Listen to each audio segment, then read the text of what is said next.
আসসালামু আলাইকুম ওয়া বারাকাতুহু। হ্যাঁ, মনিরুল ভাই প্লিজ।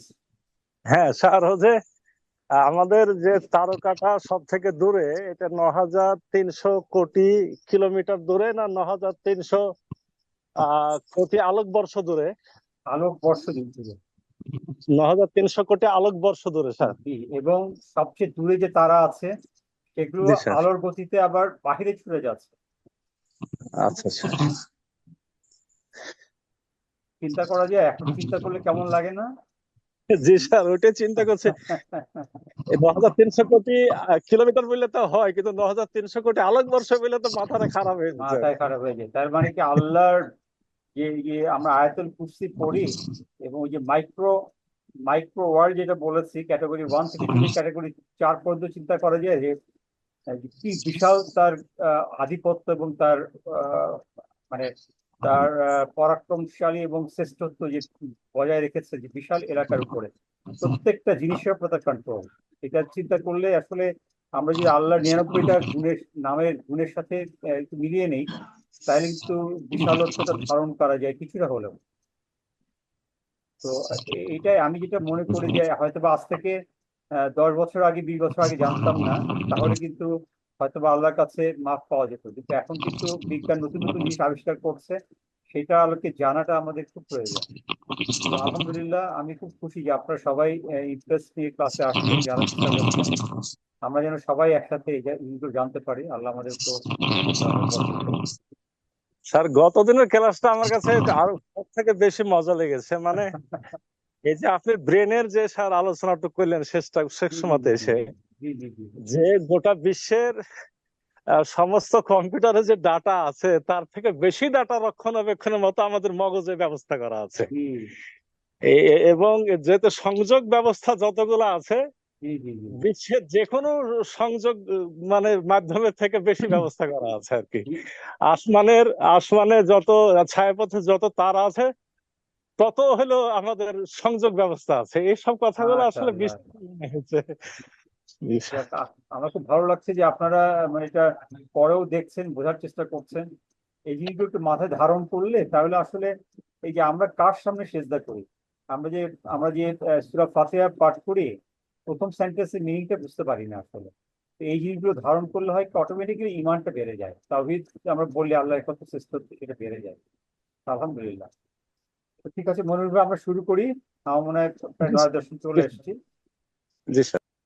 أعوذ بالله من الشيطان الرجيم. بسم الله الرحمن الرحيم. رب اشرح لي صدري ويسر لي أمري واحلل عقدة من لساني يفقهوا قولي. আসসালামু আলাইকুম। আম্মা বাদ। আহ, আপনারা সবাই ভালো আছেন, আশা করছি ইনশাআল্লাহ। আমরা আজকে আহ, কয়েকটি ইন্টারেস্টিং ব্যাপারে জানার চেষ্টা করব।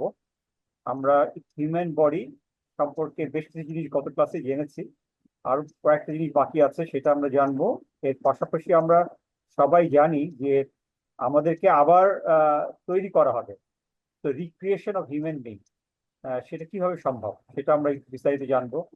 আমরা হিউম্যান এমব্রিওলজি যেটা বলে, ভ্রূণ তত্ত্ববিদ, এটা সম্পর্কে কোরআনে খুব সুন্দরভাবে বর্ণনা দেওয়া আছে। এটার আলোকে বিজ্ঞানীরা অনেক কিছু আবিষ্কার করেছেন, যেটা জানলে আসলে মানে আশ্চর্য হয়ে যাওয়ার মতো ব্যাপার। তো সেটা আমরা বিস্তারিত জানবো।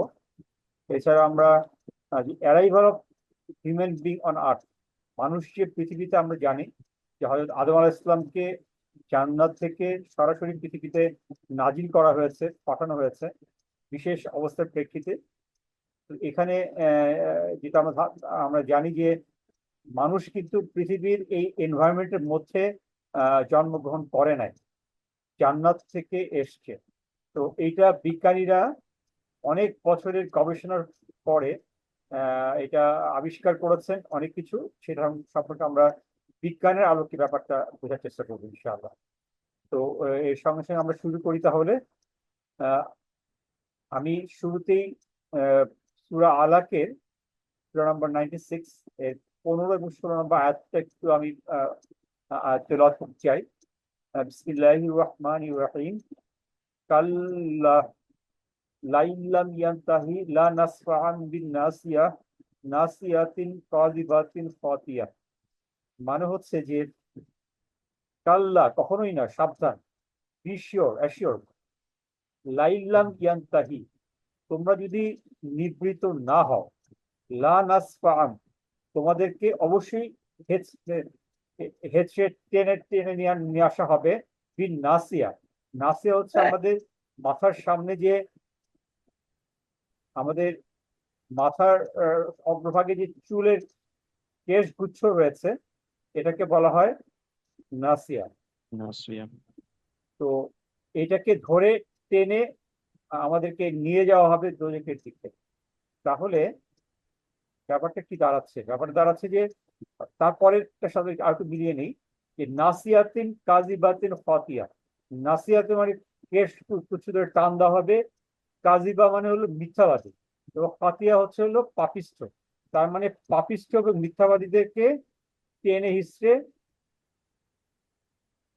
টেনে হিসড়ে নিয়ে যাওয়া হবে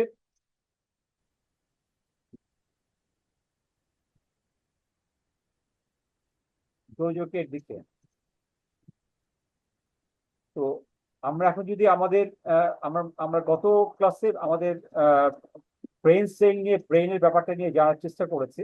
তো সেখানে একটা জিনিস বোঝার ব্যাপার, যে আমাদের ব্রেনের যে সামনের যে ভাগটা আছে ফোরলক, কপালের সামনের দিকে, যা মস্তিষ্কের সামনের দিকে অবস্থিত, কপালের এই সম্মুখ ভাগে মানুষের ক্ষমতা, মর্যাদা অথবা কাজকর্মের প্রতীক হিসাবে ব্যবহৃত হয়। অর্থাৎ এই ব্রেনকে কিন্তু কয়েকটা ভাগে ভাগ করা হয়, এবং সম্মুখের যে ভাগটা রয়েছে, এই ভাগটাই কন্ট্রোল করে যে আমরা ভালো মন্দ, অপকর্ম ভালো কর্ম, আমাদের ক্ষমতার যে প্রভাব, মর্যাদা প্রতিপত্তি, আমাদের বিহেভিয়ার, অ্যাটিচিউড, হ্যাঁ, সবকিছুই কিন্তু নির্ধারণ করে এই মস্তিষ্কের এই অগ্রভাগটা। তাহলে কি দাঁড়াচ্ছে, যে এইটার মাধ্যমেই নির্ধারণ হচ্ছে যে মস্তিষ্কের সম্মুখ ভাগটাই কন্ট্রোল করছে আমাদের সমস্ত কার্যক্রম গুলো। যার কারণে আল্লাহ কিন্তু এই রেফারেন্সটা দিয়েছেন যে আমাদের মাথার সামনে যে কেশগুচ্ছ রয়েছে, এটাকে ধরে টেনে মিথ্যাবাদী এবং পাপিষ্ঠদেরকে ধরে জাহান্নামে পাঠানো হবে। তো এটা একটা বিশাল প্রমাণ, যেটা আমরা বিজ্ঞানের আলোকে এই শ্রেষ্ঠত্ব, আল্লাহর একত্ব এবং শ্রেষ্ঠত্ব আমরা ডক্টর ভালো বুঝতে পারি। এখন আমরা আমাদের পরিপাক তন্ত্র নিয়ে কিছু কথা বলবো। সেটা হচ্ছে যে আমরা জানি যে আমাদের হিউম্যান বডিতে যে ডাইজেস্টিভ যে সিস্টেমটা আছে, এখানে পরিপাক তন্ত্রের তিনটা প্রকার আছে। একটা হলো স্মল ইন্টেস্টাইন বা ক্ষুদ্রান্ত পরিপাকতন্ত্র, আর একটা হচ্ছে লার্জ ইন্টেস্টাইন বা বড় বা বৃহৎ ক্ষুদ্রান্ত। ক্ষুদ্রান্ত এবং বৃহদান্ত। আমরা ক্ষুদ্রান্ত যে আমরা জানি যে আমাদের ডাইজেস্টিভ সিস্টেমের নিচের দিকে থাকে, সেখানে টিউব আছে। এরপর আপনারা জেনে খুশি মানে অবাক হবেন যে এই টিউবটার লম্বা প্রায় 22 ফিট লম্বা। চিন্তা করা যায় 22 ফিট, মানে দুইটা ঘরের যে দৈর্ঘ্য তার চেয়েও ডাবল করলে তার চেয়েও বেশি।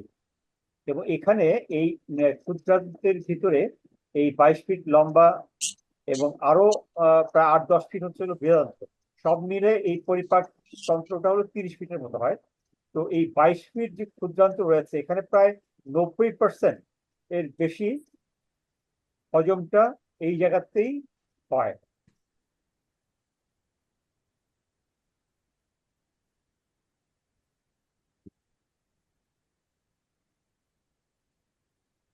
তাহলে দেখা যাচ্ছে যে এই ক্ষুদ্রান্তের ভিতরে এই হজমের যে ব্যাপারটা এটা হয়, এবং এটা পুষ্টির যে শোষণ, অ্যাবজর্পশন, আমরা জানি আমরা পুষ্টিকর খাবার খাই, সেটা কিন্তু আমাদের শক্তিতে রূপান্তর করতে হয়, হ্যাঁ, তাপ শক্তি এবং আমাদের কর্মক্ষমতা, যেটার মাধ্যমে আমরা পাই। তাহলে এই এই শক্তিতে রূপান্তরটা কিন্তু হচ্ছে এই ক্ষুদ্রান্তের মাঝখানে, যেখানে পুষ্টি শোষণ হচ্ছে, শক্তি উৎপাদন হচ্ছে, এখানে ট্রান্সফরমেশন হচ্ছে, অক্সিজেনটা এটার মাধ্যমে বিভিন্ন জায়গায় ছড়িয়ে যাচ্ছে। তো এই ইন্টেস্টাইনের, স্মল ইন্টেস্টাইনের বিশাল কাজ রয়েছে। এছাড়া পাশাপাশি যে অগ্নাশয়, যেটা প্যাঙ্ক্রিয়াস, আমরা জানি প্যাঙ্ক্রিয়াস এবং লিভার, এখানে খাদ্য ভেঙে হজম করার জন্য এনজাইম তৈরি হয়। এই এনজাইমটা তৈরি করার ফলে এখানে আমাদের খাবারটা হজম করতে সুবিধা হয়। এবং আপনারা জেনে অবাক হবেন যে এই যে পুরো ডাইজেস্টিভ সিস্টেমের নিজস্ব স্নায়ুতন্ত্র আছে। এটা কিন্তু আমরা অনেক সময় ব্যাপারটা জানি না, খেয়াল করি না। এবং স্নায়ুতন্ত্র, আপনি যখন মন খারাপ করছেন, ভালো থাকছেন, টেন্স থাকছেন সেটার সাথে কিন্তু রিলেট করে আপনার পরিপাকতন্ত্র কিন্তু অ্যাক্টিভেট হচ্ছে।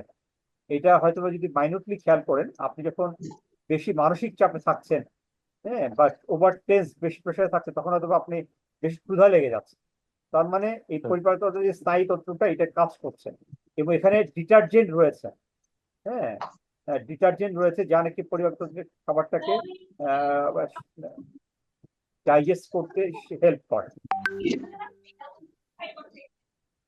খেয়াল করেন যে আমাদের উপরের দিক থেকে শুরু করে প্রথম অংশে থাকছে বৃহদান্ত্র, পরে গিয়ে থাকছে ক্ষুদ্রান্ত, এবং ক্ষুদ্রান্তের দৈর্ঘ্য প্রায় 22 ফিট, এবং বৃহদান্ত্রের দৈর্ঘ্য প্রায় 8 থেকে 10 ফিট, এবং এটা অল্প জায়গার মধ্যে পেঁচিয়ে পেঁচিয়ে আছে।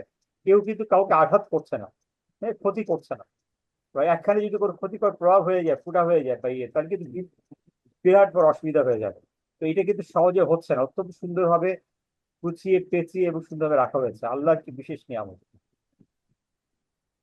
এখন আমরা আমাদের যে হিউম্যান বডি, সেটার আরেকটা বিশেষ জিনিস আমরা জানার চেষ্টা করবো। আমরা 24 ঘন্টায়, আর আমি আবার বলছি, আমরা 24 ঘন্টায় আমাদের বিভিন্ন অর্গ্যান গুলো কিভাবে কাজ করছে এইটা একটু বোঝার চেষ্টা করছি। আমাদের যে চোখ আছে, চোখ যে খোলা এবং বন্ধ হয়, এইটা প্রতি 24 ঘন্টায় 20,000 বার হয়। 20,000। আমাদের যে হার্ট বিট আছে, আমাদের যে যে হৃৎপিণ্ড যেটা ব্রিদিং হচ্ছে 24 ঘন্টায় 1 লক্ষ বার, আনুমানিক 1 লক্ষ বার হার্ট বিটিং করছে। এবং এগুলোর মাধ্যমে কিন্তু আমাদের পুরো বডিটাই কিন্তু মেনটেনেন্স হচ্ছে। হ্যাঁ, এটা কিন্তু পুরো নার্চারিং হচ্ছে, ধোয়া মোছা হচ্ছে, পুরো মেনটেনেন্স করা হচ্ছে, যাতে মানে আমাদের প্রত্যেকটা সেলস অর্গান গুলো যেন রিপ্লেনিশড হয় এবং দীর্ঘদিন আমরা বেঁচে থাকতে পারি। এরপরের যে পয়েন্টটা আছে, হার্ট পাম্পস ব্লাড, যে হার্টের মাধ্যমে যে পাম্পিং হচ্ছে ব্লাড গুলো, রক্তগুলো, সেটা প্রায় 7,500 লিটার ব্লাড পাম্প হচ্ছে 24 ঘন্টায়। চিন্তা করা যায়, 7,500 লিটার, 100-200 না, 7,500 লিটার প্রতিদিনে ব্লাড পাম্পিং করছে আমাদের এই হৃৎপিণ্ড। এবং আমাদের যে লাং রয়েছে, যে ব্রিদিং যে আমরা নিচ্ছি, লাং যেটাকে পরিশোধন করছেন বাতাসটাকে, সেই লাং প্রায় প্রায় 22,000 বার এইটা ব্রিদিং সাইকেল হচ্ছে তাই। এবং আমাদের ইন্টেস্টাইন, যে একটু আগে বললাম, সেখানে এই 24 ঘন্টায় প্রায় 2 লিটার অ্যাসিড তৈরি হচ্ছে। চিন্তা করা যায়, প্রায় 2 লিটার অ্যাসিড তৈরি হচ্ছে।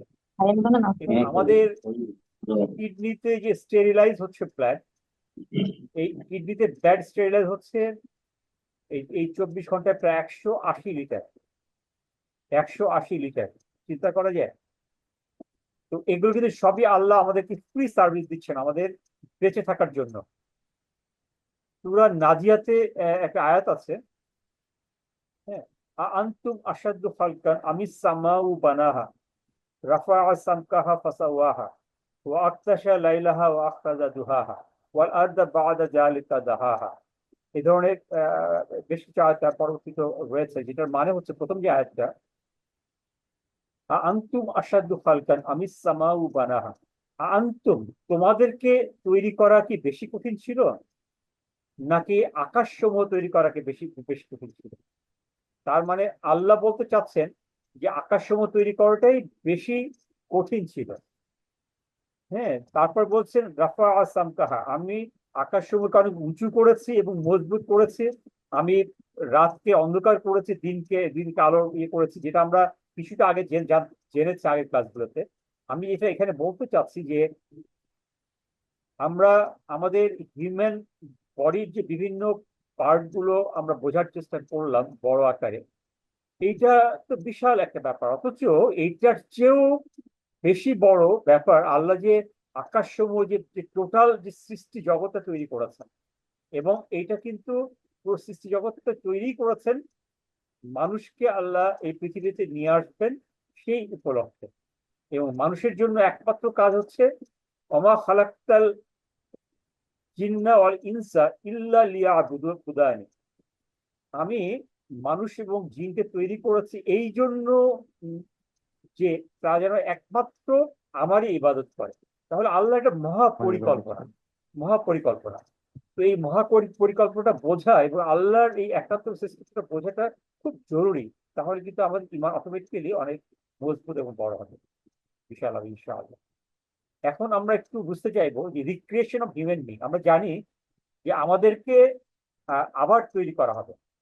আমরা এখন জীবিত অবস্থায় এই পৃথিবীতে জীবনযাপন করছি, এইটা কিন্তু আমাদের তৃতীয় স্তর। আপনারা হয়তো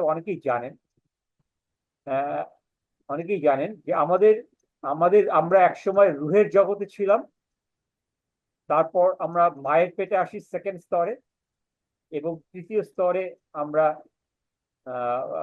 এই পৃথিবীতে আমরা এখন জীবিত অবস্থান করছি। এরপরে আমরা ইনশাল্লাহ মৃত্যুবরণ করলে আমাদের বারজাখ বা কবরের জীবন শুরু হবে।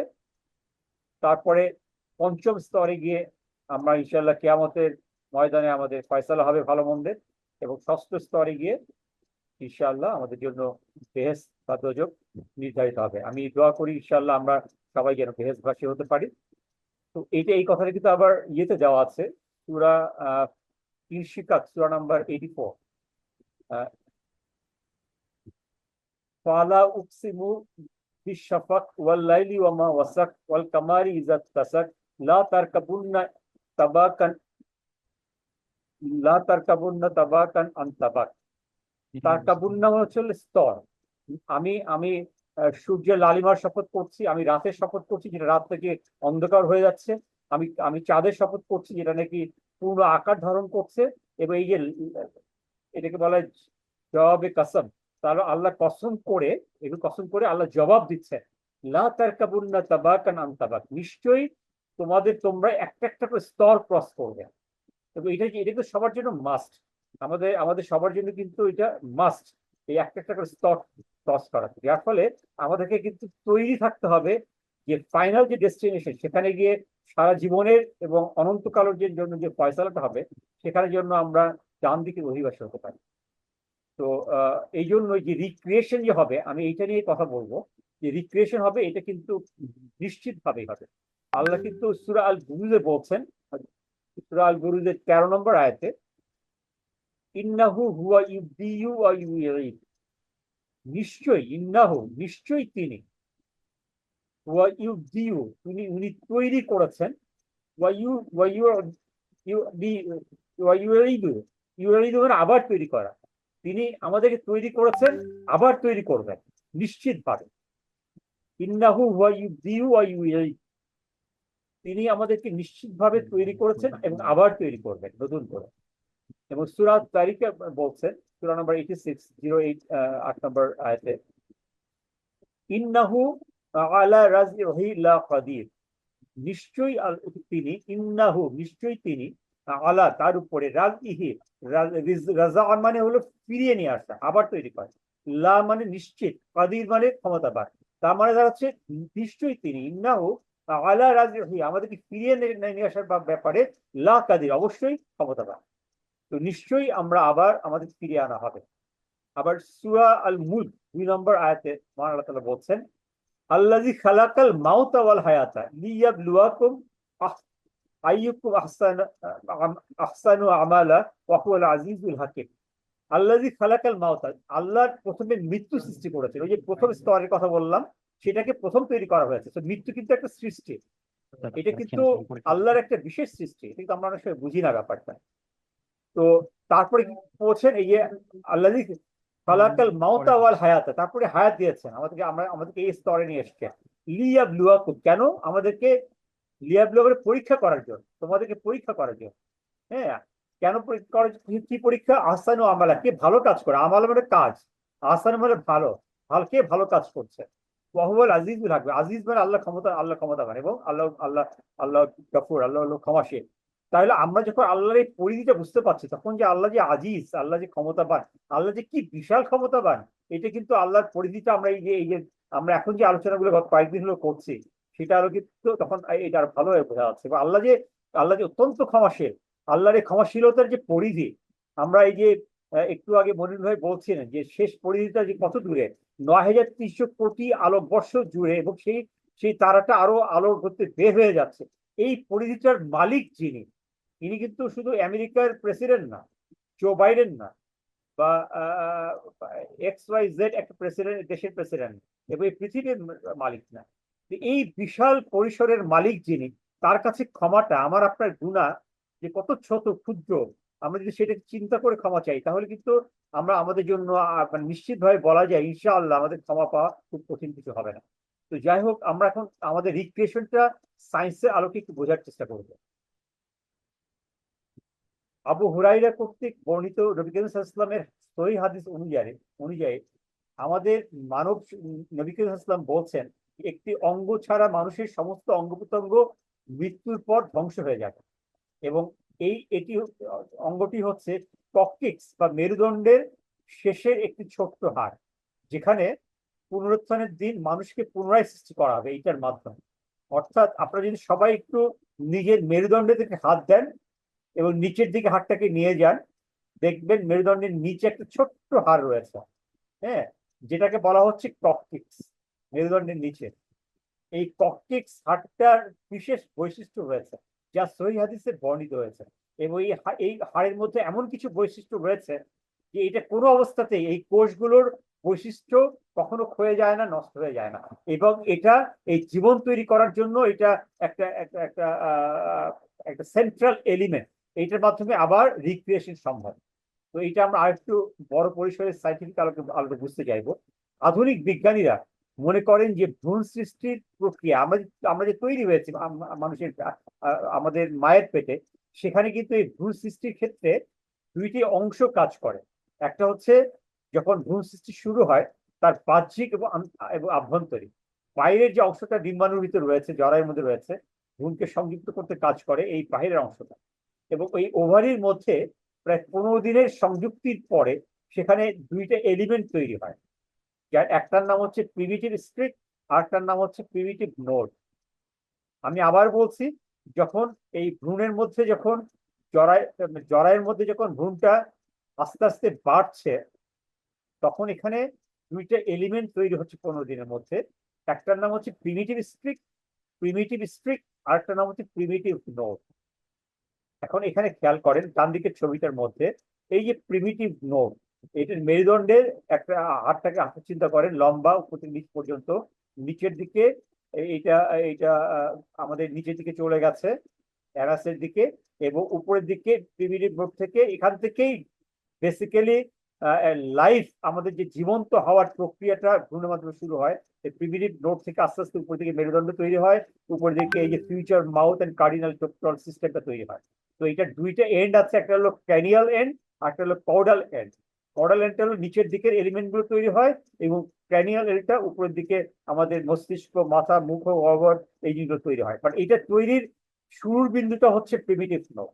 তো প্রিমিটিভ নোড ভ্রূণের মধ্যে জীবনের স্ফুলিঙ্গ তৈরি করতে সক্ষম করে, এবং টেইল বোন বা ককটিক্স তৈরি করে শুরুতে, এবং এই ককটিক্স বোনটা অর্গানাইজার হিসাবে কাজ করে এবং চিরকাল এই বৈশিষ্ট্যটাকে ধারণ করে প্রিমিটিভ। এখন এই টেইল বোন যে প্রিমিটিভ নোড যেটা তৈরি হয়েছে, সেটা বহন করে কিছু এলিমেন্ট যা নতুন জীবন তৈরি করতে সক্ষম। 1933 সালে বিজ্ঞানী হ্যান্স পেম্যান, আমি আবার বলছি 1933 সালে বিজ্ঞানী হ্যান্স পেম্যান, উনি প্রথম মানবদেহ তৈরির এই মৌলিক সংগঠক টেইল বোন বা ককটিক্স সম্পর্কে ধারণা দেন, এবং উনি 1935 সালের অক্টোবরে হ্যান্স পেইম্যান উনি ভ্রূণের বিকাশে সংগঠকের প্রভাব এটা আবিষ্কারের জন্য মেডিসিনের নোবেল পুরস্কার পান। আমি আবার বলছি 1935 সালে এই বিশেষ আইডিয়াটা আবিষ্কার করার কারণে ভ্রূণের বিকাশের সংগঠকের প্রভাব, ককটিক্স বোনটা যে স্পেশাল রোল প্লে করে, এখান থেকে যে মানব সৃষ্টির মেইন কাজটা শুরু হয়। হ্যাঁ, এইটা আবিষ্কারের মাধ্যমে উনি মেডিসিনের নোবেল পুরস্কার পান 1935 সালে। 2003 সালের রিসেন্টলি, জাস্ট 21 বছর আগে, বিজ্ঞানী ডক্টর ওথম্যান এবং শেখ আবু মজিদ, ওনারা সম্ভবত মিশরের বিজ্ঞানী, ওনারা এই ককটিক্স বোনটাকে নিয়ে ওনারা পরীক্ষাগারে প্রায় 10 মিনিট ধরে এই ককটিক্স আঁকে পুরা। গবেষণায় দেখা যায় যে ককটিক্স বোনটা প্রথমে পুড়ে লাল হয়ে যায় এবং পরে কালো রং ধারণ করে। তারপর তারা সেই পোড়া পোড়া ককলিক্স বোনটাকে তারা টুকরো টুকরো অংশ ইয়েমেনের সানা বিশ্ববিদ্যালয়ের অধ্যাপক ডক্টর সালে ওলাকির কাছে হস্তান্তর করে। তারা এগুলো পুড়িয়ে পোড়া অবস্থায় যখন কালো রং ধারণ করলো, তখন তারা এটা সানা ইউনিভার্সিটির প্রফেসর ডক্টর সালে ওলাকির কাছে হস্তান্তর করে।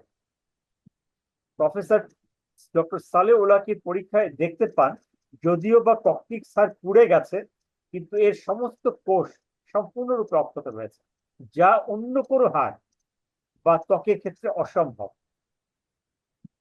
চিন্তা করা যায় ককলিক্স বোন বা টেইল বোনের জীবন সৃষ্টি এবং পুনঃসৃষ্টির লুকানো উৎস, যা নবী করিম সাল্লাল্লাহু আলাইহি ওয়াসাল্লাম সহিহ হাদিসে উল্লেখ করেছেন, এবং সর্বশক্তিমান সৃষ্টিকর্তা মহান আল্লাহ তাআলার ইচ্ছাকৃত পরিকল্পনা অনুযায়ী এইটা হয়েছে। সুবহানাল্লাহ। আল্লাহর কাছে আমরা কোটি কোটি শুকর করছি যে আল্লাহ এইভাবে আমাদের সৃষ্টিকে করেছেন এবং আমাদের একটা মেগা প্ল্যানের আওতায় সবকিছু উনি নির্ধারণ করছেন এবং করেছেন এবং চলছেন। সুবহানাল্লাহ। এখন আমরা হিউম্যান এমব্রিওলজি বা ভ্রূণতত্ত্ব বিদ্যা নিয়ে আমরা একটু বিস্তারিত জানার চেষ্টা করব। এটা খুবই ইন্টারেস্টিং একটা ব্যাপার। আমি আশা করবো আপনারা সবাই একটু মনোযোগ সহকারে এই ব্যাপারগুলো খেয়াল করবেন। আমি প্রথমেই সূরা আল মুমিনুনের সূরা নম্বর 23-এর 12 থেকে 14 নম্বর আয়াতটা একটু আমি তেলাওয়াত করতে চাই। বিসমিল্লাহির রহমানির রহিম। ওয়ালাকাদ খালাকনাল ইনসানা মিন সালালাতিন মিন তিন সুম্মা জাআলনাহু নুতফাতান ফি করারিন মাকিন সুম্মা খালাকনান নুতফাতান আলাকাতান فخلقنا العلاقة مضغة خلقنا المضغة عظاما فكسونا العظام لحما ثم أنشأناه خلقا آخر فتبارك الله أحسن الخالقين। এটার সাথে আমি মিলাই নিব এখন আমরা, যে আল্লাহ বলছেন যে আমি তো মানুষকে সৃষ্টি করেছি মাটির উপাদান থেকে। হ্যাঁ, মিন তুলালাতিন মিন তিন, তিন হচ্ছে হলো মাটির উপাদান। হ্যাঁ, মাটির উপাদান। আমরা জানি যে মাটির উপাদানের মধ্যে কি আছে, এখানে হাইড্রোজেন আছে, অক্সিজেন আছে, কার্বন আছে। এইটার মাধ্যমে আমাদের মাটি, যে শুকনো মাটি থেকে যে মানুষকে তৈরি করা হয়েছে, তো এখানে প্রথমে বলা হচ্ছে যে সেখান থেকে মানুষকে তৈরি করা হয়েছে। এখন এটা হলো প্রথম স্তরটা। দ্বিতীয় স্তরে কি হচ্ছে, সুম্মা জাআলনাহু, তারপরে আল্লাহ তাকে তৈরি করেছে, তৈরি করা হয়েছে নুতফা থেকে। নুতফা মানে হচ্ছে শুক্র, তাহলে শুক্রটা তৈরি করা হলো এই ইয়ে থেকে, মাটির উপাদান থেকে। এইটা দ্বিতীয় স্তরে এসে হলো। তারপরে কি হচ্ছে, এটাকে নিরাপদ জায়গা আল্লাহ রেখেছেন। আমরা জানি যে আমাদের গর্ভাশয়ের মধ্যে 3টা স্তরে নিরাপত্তার মাঝখানে এটা এটা প্লেস করা হয়েছে। আমি এখন স্তরগুলো খেয়াল করবো।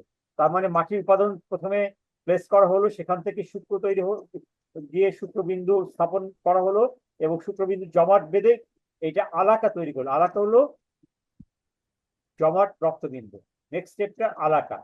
হ্যাঁ, এবং আলাকার পরে কি হচ্ছে, হ্যাঁ, খালাকনাল আলাকাতা মুদগাতান, এরপরে মুদগা তৈরি হচ্ছে। এটা হলো জমাট রক্তকে গোস্তপিণ্ডে তৈরি করা হচ্ছে। এই গোস্তপিণ্ড কিন্তু মুদগা হচ্ছে এমন গোস্তপিণ্ড, আমরা যদি একটা ছোট গোস্তকে আমরা মুখের মধ্যে নিয়ে আমরা চিবাইলে এটা যে ইয়ে, আমরা এখন চুইংগাম চিবাইলে যে একটা এক ধরনের ইয়ে হয়, কোথা কোথা যে একটা ইয়ে থাকে, দাগ পড়ে যায় গোস্তের উপর, সেরকম একটা ব্যাপার। এটা আমরা পরে ছবি দিয়ে দেখাবো।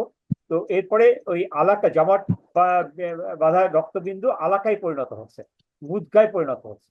তারপর কি হচ্ছে, মুদগাটা ট্রান্সফার হয়ে যাচ্ছে ইজামান। ইজামানটা হচ্ছে হলো, এইটা হলো অস্থি, বা এই যে অস্থি থেকে যেটা হাড় তৈরি হচ্ছে। হ্যাঁ, তো তারপরে স্টেপটা হচ্ছে অস্থিতে রূপান্তরিত হওয়া। তারপরটা কি হচ্ছে, লাহমা। লাহমাটা হচ্ছে গোস্ত। তারপরে লাহমা বা গোস্তে রূপান্তরিত হচ্ছে। তারপর গোস্তটার পরে কি হচ্ছে, ফলাকা অখারা, তারপর হলো বিশেষ সৃষ্টি, আমাদেরকে যে যে বেবির যে রূপটা ধারণ করছে, একটা একটা একটা বাচ্চার যে একটা একটা কাঠামো যেটা সেটা তৈরি হচ্ছে। তো সকল বস্তুর সকল কারিগরের শ্রেষ্ঠ কারিগর আল্লাহ সুবহানাহু ওয়া তাআলা। তিনি এই তিনটা স্তরের নিরাপত্তার মধ্যে এইগুলো স্টেপ বাই স্টেপ, হ্যাঁ, আমরা আমরা আমরা আমাদেরকে তৈরি করা হচ্ছে। এবং এই যে আমি আমি প্রথম ক্লাসে বলেছিলাম রহমানের ব্যাপারটা আমি বিস্তারিত ভাবে বলেছি। যে রহমান শব্দটা কিন্তু রাহাম থেকে এসে, রাহাম মানে কিন্তু গর্ভাশয়। এই গর্ভাশয়ের মধ্যে আল্লাহ যেভাবে একটা নিরাপত্তা বেষ্টনীর মধ্যে সুন্দরভাবে বিশেষ রহমতের মধ্যে রাখছেন, তেমনি ভাবে কিন্তু মহান আল্লাহ তাআলা আমাদেরকে বিশেষ বেসিক্স এর মধ্যে রেখেছেন। সেখান থেকে তো এখানে খেয়াল করেন যে স্টেট গুলো হয়েছে। এখন সায়েন্স কি বলছে এইটা একটু আমরা বোঝার চেষ্টা করবো। So miracle, so surprising. এখন আলাকা, আলাকার মানে কি? আলাকার মানে তিনটা। একটা যোগ, আমরা জানি লিচি বা যোগ বা ঝুলে থাকা জিনিস, যেটা ঝুলে থাকে বা রক্ত জমাট বাঁধা, তিনটার সাথেই যদি আমরা তুলনা করি, আমরা ছবিতে আমরা দেখতে পারবো বিজ্ঞান এটা কিভাবে ধারণ করে। হিউম্যান এমব্রিওতে দেখা যাচ্ছে যে, আপনারা ছবিগুলো খেয়াল করেন, বাদিকে নিচে হলে লিচি বা জোকের ছবি, দেখেন জোকের ছবি, এটার সাথে কিন্তু আলাকার খুব মিল রয়েছে।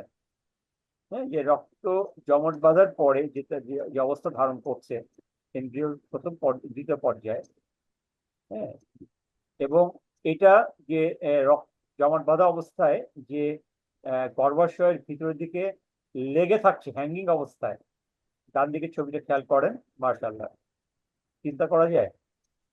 তো আলাকার পর্যায়ে একটি যোগ এবং বাণু ভ্রূণের মধ্যে চেহারার মিলটা এখানে বাঁদিকে দেখানো হয়েছে, এবং ডান দিকে যে মায়ের গর্ভে জরায়ুর মধ্যে যে আলাকার অবস্থায় যে ভ্রূণের ঝুলন্ত অবস্থা সেটা দেখানো হয়েছে।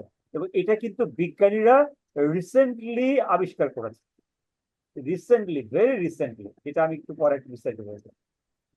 এবং এখানে যে পর্যায়গুলো দেখানো হয়েছে বা বিজ্ঞানীরা আবিষ্কার করেছেন, আমাদের এখানে আমি জানি আমাদের ডাক্তার ভাই বা বোনরা আছেন যারা অত্যন্ত বিশেষজ্ঞ। আমি আমি তাদের কাছে ক্ষমা চেয়ে নিচ্ছি আমার যদি ভুল ত্রুটি হয়ে থাকে। এখানে বিভিন্ন স্তরগুলো দেওয়া আছে। তো এই স্তরগুলো আমি বিস্তারিত বর্ণনা করব না, যেটা আমি একটু আগে বলেছি। এই স্তরগুলো যে ধীরে ধীরে পরিবর্তনগুলো হচ্ছে, যার সঙ্গে কোরআনে বর্ণিত যে যে চেঞ্জ গুলো, পরিবর্তনগুলো বলা হয়েছে, তার সাথে 100% মিলে যায়। এবং এইটা রিসেন্টলি, ভেরি রিসেন্টলি এগুলো আবিষ্কার হয়েছে। এখানে আমরা একটু যদি বুঝি, সেটা হচ্ছে যে মুগদা, যেটা একটু আগে বলেছি, চিবানো পদার্থ বা চুইংগাম চিবাইলে যে অবস্থা দাঁড়ায়, গর্ভে 28 দিন পরে চিবানো পদার্থের স্বরূপ মুগদাতে দাঁতের চিহ্ন দিলে যে আকারটা হয় সেরকম অবস্থা দাঁড়ায়, যেটা নাকি সাইজ হয় মাত্র 4 মিলিমিটার। প্রফেসর এমিরেটাস কিথ এল মুর, যিনি টরেন্টো কানাডা ইউনিভার্সিটির প্রফেসর, ডেভেলপিং হিউম্যান নামে উনি একটি বই লিখেছেন ভেরি রিসেন্টলি, 1984 সালে, এবং যেটা 8টা ভাষায় অনুদিত হয়েছে।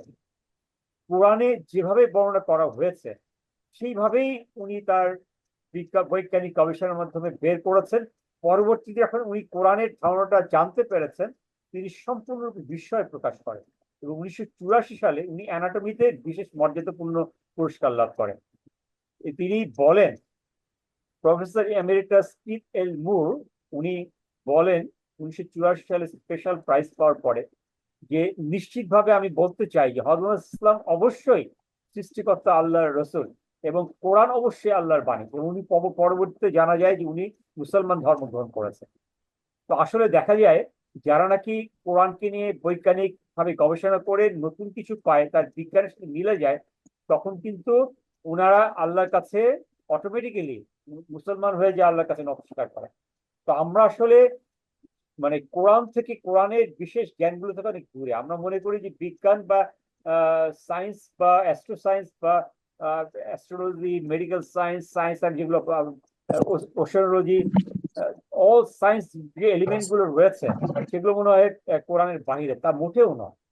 আমি কিছুদিন আগে আরেকটা আপনাদের আমি এক্সাম্পল দিয়েছিলাম, নাসার বিজ্ঞানী, উনি উনি উনি জাস্ট কয়েক বছর আগে, 4-5 বছর আগে, উনি উনি মুসলমান ধর্ম গ্রহণ করেছেন, এবং তাকে বিজ্ঞানী ইয়েতে নাসা থেকে বের করে দেওয়া হয়। But he was very happy যে আমি বাইরে এসে এসে চলে এসেছি, বাট আমি আমি আলহামদুলিল্লাহ আমি অনেক মানসিক শান্তিতে রয়েছি।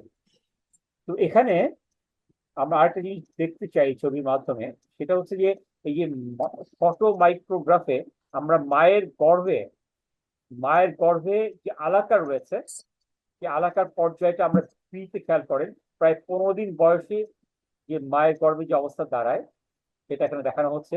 একটি ভ্রূণ যা সাসপেনশন অবস্থায় দেখা যাচ্ছে। ভ্রূণের প্রকৃত আকার এখানে হলো 0.6 মিলিমিটার। 0.6 মিলিমিটার। এটা কিন্তু খুব হাই পাওয়ার, হ্যাঁ, মাইক্রোস্কোপের মাধ্যমে এটা বের করা সম্ভব হয়েছে। এবং এই চেঞ্জ গুলো স্পেশাল হাই পাওয়ার মাইক্রোস্কোপের মাধ্যমে ধারণ করা বোঝা সম্ভব, যা নাকি কোরআনের সাথে মানে পুঙ্খানুপুঙ্খভাবে 100% মিলে যায়। এখানে আবার খেয়াল করেন যে এই যে রক্তবিন্দু যে জমাট আকার ধারণ করে, বাদিকে খেয়াল করেন যে আলাকা যে পর্যায়ে তার হয়, যে আলাকা পর্যায়ে একটু ভ্রূণ কার্ডিওভাস্কুলার সিস্টেমের আকারে যে রক্তের যে জমাট বাঁধে সেই অবস্থাটা দেখানো হয়েছে। ভ্রূণের বাহ্যিক চেহারা দেখা যাচ্ছে এবং একটি রক্ত জমাট বাঁধার অনুরূপ দেখা যাচ্ছে এখানে। ভ্রূণের তুলনামূলকভাবে প্রচুর পরিমাণে রক্তের উপস্থিতি এখানে দেখা যাচ্ছে এবং এইটাই হয় যে আলাকা পর্যায়ে। এবং এখানে আমরা দেখতে পাচ্ছি যে মুদ্রা পর্যায়ে একটি ভ্রূণ ধীরে ধীরে যখন একটা বেবি আকার ধারণ করছে 28 দিন বয়সী, এই পর্যায়ে ভ্রূণ একটি জীবাণু পদার্থের চেহারা ধারণ করে এবং ভ্রূণের পিছনের স্মাইটলি জীবাণু পদার্থের দাঁতের চিহ্নের সাথে সম্পূর্ণ সাদৃশ্যপূর্ণ। ভ্রূণের এখানে প্রকৃত আকার হচ্ছে 4 মিলিমিটার। 4 মিলিমিটার। এখানে আবার আমরা খেয়াল করি যে চিবানো অঠার সাথে মুদ্রার পর্যায়ে একটা ভ্রূণের চেহারা তুলনা করা হয়েছে। এই যে গাম, একটা গাম, এটা চুইংগাম চিবাইলে যে অবস্থা হয় সে আকার, এটাও কিন্তু একটা মুদ্রার মিল। তো আমরা উভয়ের মধ্যে একটা ভালো একটা মিল খুঁজে পাচ্ছি। রাইট। আমরা এখন পর্যন্ত আমরা আমরা এমব্রিওলজির ব্যাপারটা একটু বিস্তারিত জানার চেষ্টা করলাম। এখন আমরা আরেকটা ব্যাপারে একটু জানার চেষ্টা করবো, সেটা হচ্ছে যে আমি বলেছি যে আমরা জানি যে আমরা পৃথিবীতে এসছি, আমাদের আদম আলাইহিস সালাম পৃথিবীতে প্রথম মানব হিসাবে অবতরণ করেছে। আমরা জানি যে বেহেশতে কিছু সমস্যা হয়েছিল, যার কারণে তাকে পৃথিবীতে পাঠানো হয়েছে। সূরা বাকারার 36-37 নম্বর আয়াতে যেটা বর্ণিত হয়েছে যে আল্লাহ বলছেন যে অনন্তর শয়তান তাদের উভয়কে সেখান থেকে বিচ্যুত করলো, অতঃপর তারা উভয়ে যেখানে ছিল সেখান থেকে তাদেরকে বহির্গত করলো। এবং আমি বললাম, তার মানে বেহেশত থেকে আমরা যে ঘটনাটা জানি সেটা আমি আসলে বলতে চাচ্ছি না এখানে, যে কন্দম ফুল খাওয়া এটা ওটা শয়তানের প্ররোচনা, মুক্ত মুক্ত খাওয়া, এবং তারপর আল্লাহর এবং আরো কিছু ঘটনা আছে। এগুলো আসলে আমার উদ্দেশ্য না, আমার উদ্দেশ্য বোঝানো যে অন্য জায়গায় আমার পয়েন্ট আউট করা যে আমাদেরকে যে আহ, সরাসরি বেহেশত থেকে পৃথিবীতে পাঠানো হয়েছে সেটার ব্যাপারে একটু বিস্তারিত বোঝার চেষ্টা করা। তো যেখানে আমরা জানি তারপর হযরত আদম আলাইহিস সালামকে পৃথিবীতে পাঠানো হয়। আমি বললাম তোমরা নিচে নেমে যাও, তোমরা পরস্পরের শত্রু, মানুষ এবং শয়তান পরস্পরের শত্রু, এটা ডিক্লারেশন হয়। এবং পৃথিবীতেই রয়েছে তোমার জন্য এক নির্দিষ্টকালের অবস্থিতি এবং ভোগ সম্পদ। অতঃপর আদম প্রিয় প্রতিপালকের পক্ষ থেকে তওবার শব্দ শিখে নেন, ফলে আল্লাহ তাআলা তার তওবা কবুল করেন। নিশ্চয়ই তিনি অতি ক্ষমাশীল এবং পরম দয়ালু।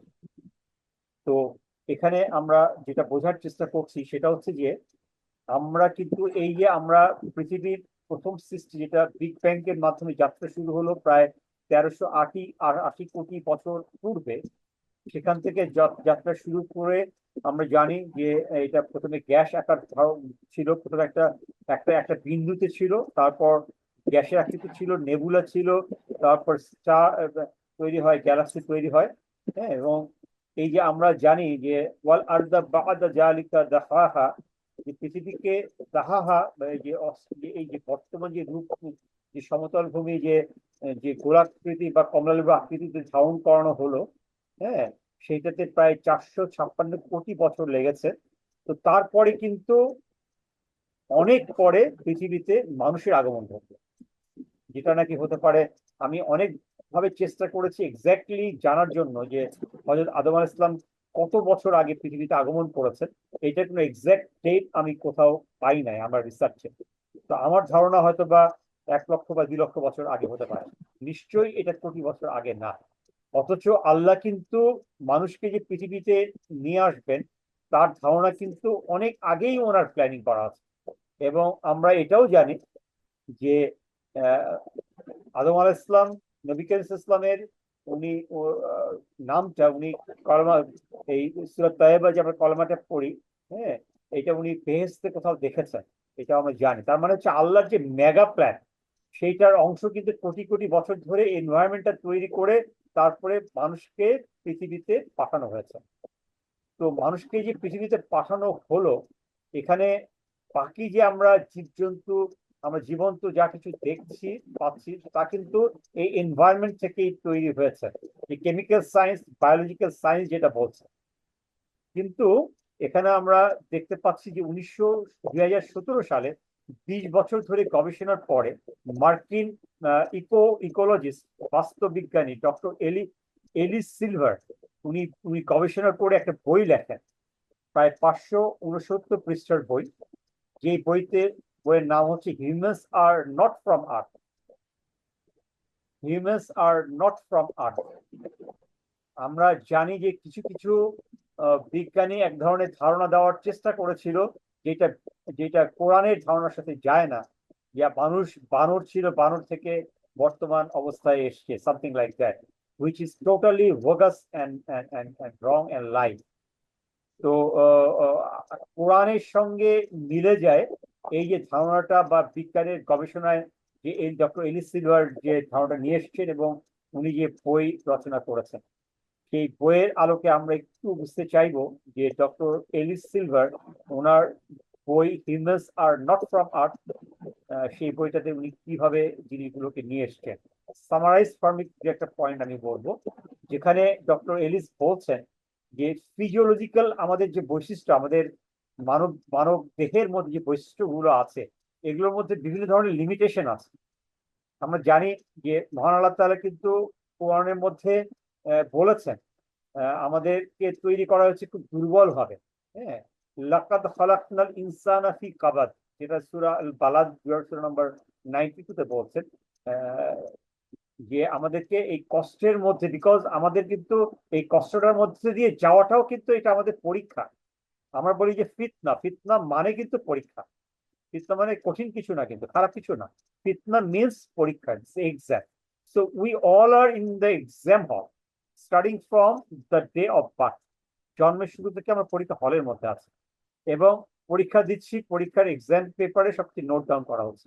তো এই আমাদেরকে একটা দুর্বল কিছু বৈশিষ্ট্যর মাধ্যমে তৈরি করে কিছু পরীক্ষার এলিমেন্ট গুলো দেওয়া হয়েছে, শয়তান আমাদেরকে প্ররোচনা করছে।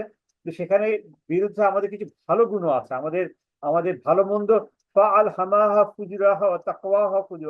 নিশ্চয়ই আমাদেরকে সেই ভালো মন্দ বোঝার বিশেষ বৈশিষ্ট্য, ইন্টেলেকচুয়াল ক্যাপাবিলিটি দেওয়া হয়েছে আমাদের।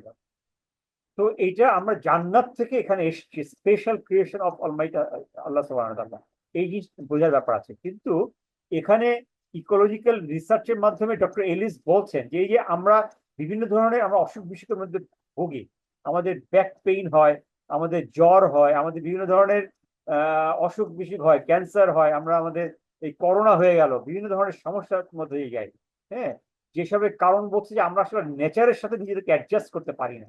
এই যে এখানে আমরা জানি যে আমাদের মাধ্যাকর্ষণ শক্তি রয়েছে, গ্র্যাভিটেশনাল ফোর্স রয়েছে, আমাদের ইন্টারনাল আকর্ষণ রয়েছে, আমাদের সেন্টারের দিকে আকর্ষণ রয়েছে, আমাদের সান বার্ন হচ্ছে, সানে বিভিন্ন ধরনের এলিমেন্ট গুলো রয়েছে, যার কারণে আমাদের আমাদের আমাদের ত্বকের মধ্যে বিভিন্ন সমস্যা হচ্ছে, মানুষের জন্ম দিতে অনেক সমস্যা হয়। অথচ আমরা যদি বিভিন্ন আমরা অন্য পশু পাখিকে আমরা চিন্তা করি, একটা পাখি কিন্তু সে যখন বাচ্চা দিচ্ছে ইজিলি বাচ্চা দিচ্ছে, তাই একটা একটা একটা পিঁপড়া যখন বাচ্চা দিচ্ছে, একটা মৌমাছি যখন বাচ্চা দিচ্ছে ইজিলি বাচ্চা দিচ্ছে, বা একটা উট যখন বাচ্চা দিচ্ছে ইজিলি বাচ্চা দিচ্ছে, তাকে সমস্যা হচ্ছে না, তার খাওয়া দাওয়া চলাফেরা কিন্তু এই এই নেচার থেকেই তার সমস্ত কিছু সংগ্রহ করছে। কিন্তু মানুষ কিন্তু আর করতে পারছে না। মানুষ কিন্তু শুধু দুই পায়ের উপরে, অথচ আমাদের আমাদের যে যে জগৎ, যেটা যেটা পৃথিবীতে যে ম্যাক্সিমাম প্রাণী কিন্তু যে পৃথিবী পৃষ্ঠের উপর পরিভ্রমণ করছে, তারা কিন্তু চার পায়ের উপর পরিভ্রমণ করছে। তারা কিন্তু নেচারের সাথে অ্যাডজাস্টেড, অটো অ্যাডজাস্টেড হয়ে যাচ্ছে। পাখি খাওয়া দাওয়া করছে, দিনের খাবার আহরণ করছে, বাসা বানিয়ে থাকছে, তাদের সুন্দর সোসাইটিতে বসবাস করছে। পিঁপড়া তার ন্যাচারাল সোসাইটিতে বসবাস করছে। কুকুর বিড়াল তার ন্যাচারাল সোসাইটি বসবাস করছে, তাদের কোনো অসুখ বিসুখ নাই, হসপিটালে যেতে হচ্ছে না, ট্রিটমেন্টও করতে হচ্ছে না। কিন্তু মানুষকে কিন্তু বিভিন্ন সমস্যার মধ্যে দিয়ে যেতে হচ্ছে, যার ফলে যে ডক্টর এলিস সিলভার বলছেন যে আসলে আমরা বেস্টের একটা বিশেষ ভালো একটা এনভায়রনমেন্ট থেকে এসেছি এবং এখানে আমরা এই পরীক্ষার মধ্যে দিয়ে যাচ্ছি। তিনি বলেন যে এই পৃথিবী গ্রহটি সম্ভবত বাইরে থেকে আগত মানব প্রজাতির জীবনের বিকাশের জন্য পরিপূর্ণ অনুকূল পরিবেশ এখানে নাই, যার কারণে এই প্রবলেম গুলো হচ্ছে। হ্যাঁ, মানব জাতি অনুমিত ভাবে এই গ্রহের সবচাইতে উন্নত প্রজাতি আমরা জানি, তাদের ব্রেইন সার্কেল, তাদের ইন্টেলেকচুয়াল ক্যাপাবিলিটি, তাদের বোঝার ক্ষমতা, হ্যাঁ, পৃথিবীর পরিবেশের জন্য আশ্চর্যজনকভাবে এটা অনুপযুক্তি এবং ইল ইকুইপ বিভিন্ন এলিমেন্ট গুলো আমাদের আমাদের শরীরে এগুলো রয়েছে, এবং এগুলো কিন্তু আমাদের এই পরীক্ষার জন্য। এবং আমরা জানি সূরা সূরা আলা সূরা আলা সূরা নম্বর 87, সাব্বাহা লিল্লাহি মা ফিস সামাওয়াতি ইউসাব্বিহু লিল্লাহি سبح اسم سبح اسم ربك الأعلى سبح اسم ربك الأعلى الذي خلق فسوى والذي قدر فهدى। যেটা বলা হচ্ছে সাব্বিহ ইসমা রাব্বিকাল আলা, আল্লাহ আল্লাযী খালাকা ফাসাওয়া ওয়াল আল্লাযী, এবং আল্লাহর সৃষ্টির মোহের মধ্যে আমাদেরকে ডুবে যেতে হবে এবং সমস্ত কিছু সৃষ্টি করেছেন, হ্যাঁ, অত্যন্ত সুন্দরভাবে, এবং এটাকে পরিশীলিত করেছে এবং কমপ্লিট করেছেন। এবং তারপরে বলা হচ্ছে যে উনি গাছপালা এইটা এইটা এইটা আমাদের উদ্ভিদ ইয়েগুলো আমরা আমরা যখন লাগাচ্ছি এইটা এটা তৈরি হচ্ছে, আস্তে আস্তে বেড়ে উঠছে এবং আস্তে আস্তে কিন্তু মারা যাচ্ছে। That means is complete cycle. হ্যাঁ, এবং এই সাইকেলের মাধ্যমে কিন্তু পুরো পুরো ইকোলজিক্যাল ব্যালেন্স হচ্ছে। হ্যাঁ, এবং এই পুরো সৃষ্টি জগৎকে সুন্দরভাবে ব্যালেন্স করেছে, যেটা নাকি সূরা আলাতে সুন্দরভাবে বর্ণিত হয়েছে। আমি এটার সাথে মিলে যেটা বলতে চাচ্ছি যে প্রাকৃতিকভাবে উৎপাদিত খাবারের প্রতি আমাদের কিন্তু আমরা প্রোটিন থেকে নিতে পারছি না, তীব্র অনীহা রয়েছে আমাদের। কিন্তু দেখবেন যে আমাদের ন্যাচারাল ফুড খেতে আমাদের ইচ্ছা করে না কিন্তু। হ্যাঁ, অথচ আমাদের সূর্যালোকের মাধ্যমে কিন্তু এগুলো তৈরি হচ্ছে খাবারগুলো, কিন্তু আমরা কিন্তু খাইতে চাচ্ছি না এগুলো। অবিশ্বাস্য ভাবে ক্রনিক ডিজিজ হচ্ছে আমাদের। হ্যাঁ, আমাদের ডায়াবেটিস, আমাদের আমাদের ক্যান্সার, হ্যাঁ, উচ্চ হার রয়েছে এগুলো, আরো অনেক আমাদের অসুখ বিসুখ রয়েছে। তিনি আরো বলেন যে শিশুদের মাথা আশ্চর্যজনক ভাবে এত বড় যে মহিলাদের জন্য সন্তানের জন্ম দেওয়া অত্যন্ত কষ্টসাধ্য ব্যাপার, এবং সন্তান জন্মদানকালে মা এবং শিশু উভয় মৃত্যুবরণ করে। অথচ অন্য যে আমাদের উদ্ভিদ জগৎ প্রাণী জগৎ রয়েছে সেখানে কিন্তু রিপ্রোডাকশনে কিন্তু কোনো প্রবলেম হয় না, এটা অটোমেটিক্যালি ন্যাচারালি হচ্ছে, ন্যাচারালি বড় খাচ্ছে দাচ্ছে বড় হচ্ছে এবং রিপ্রোডাকশন হচ্ছে। তিনি বিশ্বাস করেন যে মানুষকে সূর্যের স্পর্শে বেশিক্ষণ থাকার মতো সহনীয় করে তৈরি করা হয় না। তাদের পিঠে ব্যথা হয় এবং ব্যাকবোন বিভিন্ন ধরনের ব্যাকবোন হয়, বিভিন্ন ধরনের ব্যথার এলিমেন্ট গুলো তৈরি হয়। হ্যাঁ, দুই পায়ে চলাফেরা করতে হয়। অনলি হিউম্যান বিং যারা আমরা দুই পায়ের উপরে ব্যালেন্স করে, এবং এটাও কিন্তু আল্লাহর একটা বিশেষ সৃষ্টি যে আমাদেরকে আল্লাহ, আমি একটা বিজ্ঞানের একটা আর্টিকেল পড়েছিলাম উনি ব্যালেন্স সম্পর্কে, যে আমাদের হিউম্যান ক্রিয়েশনের যে ব্যালেন্সটা এটা আশ্চর্যজনক ভাবে করা হয়েছে। আমাদের হিউম্যান ব্রেইনটাকে একটা একটা একটা একটা টোটাল জিনিসটাকে ব্যালেন্স করে আমাদের ডান হাত বা পা, হ্যাঁ, ডানের এলিমেন্ট গুলো বামের এলিমেন্ট গুলো, হ্যাঁ, ডান পা বাম পা, এই total balance of the human body, হ্যাঁ, আমাদের চলাফেরা উঠা বসা সবকিছুর মধ্যে যে অদ্ভুত একটা ব্যালেন্স। হ্যাঁ, সেটা কিন্তু রিয়েলি আল্লাহ একটা বিশেষ সৃষ্টি, এবং এই কারণেই করা হয়েছে যাতে আমরা দুই পায়ে চলাফেরা করতে পারি এবং আমরা এই আল্লাহর যে পরীক্ষাগুলো আছে সেটা যেন সুন্দরভাবে অ্যাপ্লাই করতে পারি, যা অন্য প্রাণীর ক্ষেত্রে হয় না। তিনি দাবি করেন যে মানুষ সবসময় কোনো না কোনো অসুস্থ থাকে, এবং এটি হতে পারে কারণ আমাদের বডি ক্লক যেটা আছে, আমাদের হিউম্যান ক্লক যেটা, এটা ভিন্নভাবে বিবর্তিত। যেখানে ঘুম, গবেষকরা এটা প্রমাণ করেছেন যে আমাদের আমাদের ক্লকটা যাতে এক্স্যাক্টলি আমাদের যে যে ঘুমের যে ক্লকটা, বডি ক্লকটা মেনটেন করছে সেটা কিন্তু এক্স্যাক্টলি সেটা যায় না, মানে কিছু কম বেশি হয়ে যায়, যার ফলে যখন কম বেশি হয়ে যায় তখন তার অসুস্থ হয়ে যায়। তো this is all basically all exams for us, এটা একটু বোঝার ব্যাপার, আমাদের পরীক্ষা হচ্ছে এটার মাধ্যমে।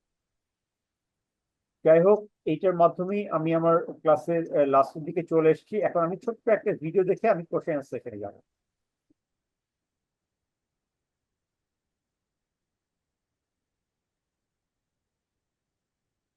এই ভিডিওর সাথে আগের ক্লাসের মিল রয়েছে, তবুও আমি একটু দেখাতে চাই। On April 8th, 2024, a total solar eclipse will sound কি শোনা যাচ্ছে? স্যার সাউন্ড শোনা যাচ্ছে sir. cross North America, passing over Mexico, the United States, and Canada. সূর্যগ্রহণ It is the সম্পর্কে first একটি major ছোট্ট eclipse video, of the sun since 2017. যেখানে আমরা যেটা সূর্যগ্রহণ বা সোলার এক্লিপস যেটাকে বলি, যে আমাদের চাঁদটা আমাদের সামনে চলে এসে কিভাবে সূর্যগ্রহণটা হয়, সূর্যের আলোটা সরাসরি পৃথিবীতে পৌঁছাতে পারে না, এবং এবং এই ইন্না ফি খালকিস সামাওয়াতি ওয়াল আরদি ওয়াখতিলাফিল লাইলি ওয়ান নাহারি, সেটা একটা সুন্দর দৃষ্টান্ত এই হচ্ছে এই সূর্যগ্রহণ, যেটা পৃথিবীতে সুন্দরভাবে 2017 দেখা গিয়েছিল এবং 2024 গত এপ্রিল আমরা দেখেছি, স্পেশালি নর্থ আমেরিকান স্টেটগুলো থেকে ভালোভাবে দেখা গেছে। During a total solar eclipse, the moon appears almost exactly the same size as the sun, so it blocks the entire দেখেন কিভাবে ব্লক হয়ে যাচ্ছে। আপনারা একটা জিনিস খেয়াল করেন, এই যে মুন আমাদের থেকে প্রায় 2,30,00,000 মাইল দূরে, মানে, এবং আমরা আমাদের থেকে সূর্য হচ্ছে 9,30,00,000 মাইল দূরে, এবং 4 গুণ দূরে হচ্ছে সূর্য। একইভাবে আহ, আহ, আহ, চাঁদের চেয়ে 4 গুণ বড় হচ্ছে পৃথিবী। আর ডিস্টেন্সের দিক থেকে পৃথিবী থেকে চাঁদ যত দূরে, তার থেকে 4 গুণ দূরে হচ্ছে সূর্য, যার ফলে চাঁদ এই সূর্যকে সম্পূর্ণরূপে ব্লক করে ফেলতে পারে, যেটার কারণে আমরা সূর্যগ্রহণ দেখি এবং সোলার এক্লিপসটা হয়। disk for a few minutes. The result is a beautiful totality during which the sun's corona is visible to the naked eye. সুবহানাল্লাহ। On April 8th, 2024, যাই হোক, আমি আমার ক্লাসের লাস্টে চলে আসলাম। আপনারা যদি কেউ কিছু বলতে চান বা কারো যদি কোনো কোয়েশ্চেন থাকে, you are most welcome.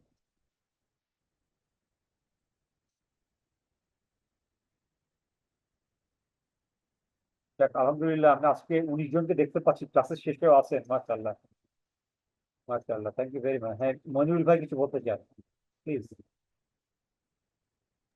Sir ও যে কক্কিস যেটা মেরুদণ্ডের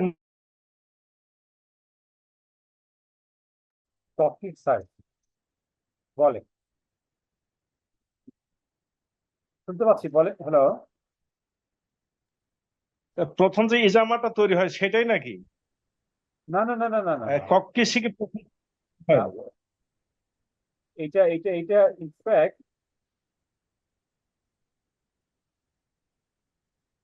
এটা আমি এইটার সাথে রিলেশনটা I am not very sure, I am not very sure এই রিলেশনটা। এটা হতে পারে, বাট আমি আমি নিশ্চিতভাবে এই মুহূর্তে বলতে পারছি না। হতে পারে, আপনার কোশ্চেনটা খুবই ভ্যালিড, এবং হতে পারে যে আমরা যেটা ইজামা বা আলাকা যেটা দেখছি শুরুতেই, এটা এইটাও হইতে পারে বা একটু পরেও হইতে পারে, বাট ডেফিনেটলি একটু পরে যখন অস্থি মজ্জা হচ্ছে, যখন আমরা দেখেছি যে থার্ড বা ফোর্থ লেয়ারে, যে শুরুতে তো আলাকা হচ্ছে, তারপরে মুদ্গা হচ্ছে, তারপরে অস্থি মজ্জা মজ্জা হচ্ছে, তারপরে গিয়ে মাংস তৈরি হচ্ছে। তো অস্থি মজ্জার পর্যায়ের শুরুর দিকে হয়তোবা ককটিক্সের তৈরি শুরুটা হতে পারে। This is my understanding. Monul ভাই কি বুঝাতে পারলাম আপনাকে? স্যার আর একটা জি শিওর, বলেন। স্যার বুঝতে পেরেছি স্যার, এটা গবেষণার বিষয়, আর একটু গবেষণা করে হয়তো প্রমাণ হতে পারে যে অস্থিটা হয়তো প্রথম অস্থি, এমন হইতেই পারে। জি জি জি জি জি, কথা। স্যার আর একটা কোশ্চেন করবো স্যার। জি জি। স্যার আপনার কথা শোনা যায় না। হ্যাঁ, আমাকে শুনতে পাচ্ছেন? আমি শুনতে পাচ্ছি আপনাকে। আপনি শুনতে পাচ্ছেন আমাকে? অন্য কেউ শুনতে পাচ্ছেন? আচ্ছা স্যার, ও যে আহ, মাথার চুলের অগ্রভাগ ধরে যে টান দেওয়া হবে, জি স্যার আপনার লেকচারের শুরুতে যেটা ছিল আর জি কি, জি জি। তো এই মাথার সামনের অংশ ধরে টানার পিছনে কি এটা একটা স্যার? আচ্ছা, এইটার কারণটা হচ্ছে কি, আমি আবার একটু বলি। স্যার আমি শুনতে পাচ্ছি স্যার। আচ্ছা, আমি আমি কারণটা বলি, সেটা হচ্ছে কি, মানে আমাদের তো হাত পা ধরেও টান মারতে পারতেন না, টেনে। এখানে বলা হচ্ছে যে আমাদের মাথার চুলের অগ্রভাগ ধরে টান মারবেন, এবং চুলের অগ্রভাগ ধরে যখন টান মারা হবে তখন কিন্তু অটোমেটিক্যালি আমাদের মস্তিষ্কের যে অগ্রভাগ সেটা আঘাতপ্রাপ্ত হবে।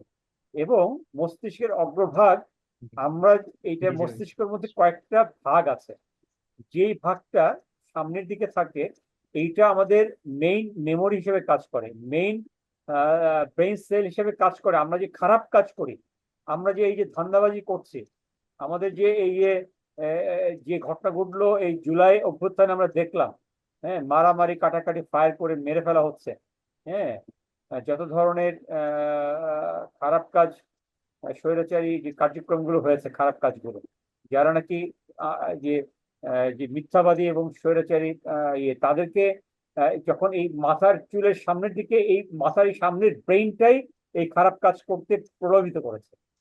যার কারণে আল্লাহ বলছেন যে আমি তোমাকে মাথার অগ্রভাগের নাসিয়া, এই চুল ধরেই আমি টেনে তোমাকে দুজনকে নিয়ে যাবো। আমি কথাটা বুঝাইতে পারলাম মনির ভাই? জি স্যার, আমি এই উত্তরটা জানতে চাইছিলাম স্যার। ফ্রন্টাল লব যেটা, এটাতে মানুষ frontal lobe। পরিকল্পনা করে, এটা দ্বারাই মানুষ খারাপ ভালো সব চিন্তা ভাবনা Correct, সিদ্ধান্ত নেয়। correct, correct. ঠিক, আমি বুঝতে পেরেছি sir. Thank you, so nice, so nice, thank you. আচ্ছা, আপনারা যারা আছেন তার মধ্যে বিদেশি কোনো ভাই বা বোন কি লাইনে আছেন? আমি জানি আমাদের এখানে দু একজন বিদেশি ভাই বোন অংশগ্রহণ করেন। কেউ যদি একটু কথা বলেন তাহলে আমার খুব ভালো লাগতো। কেউ কি আছেন?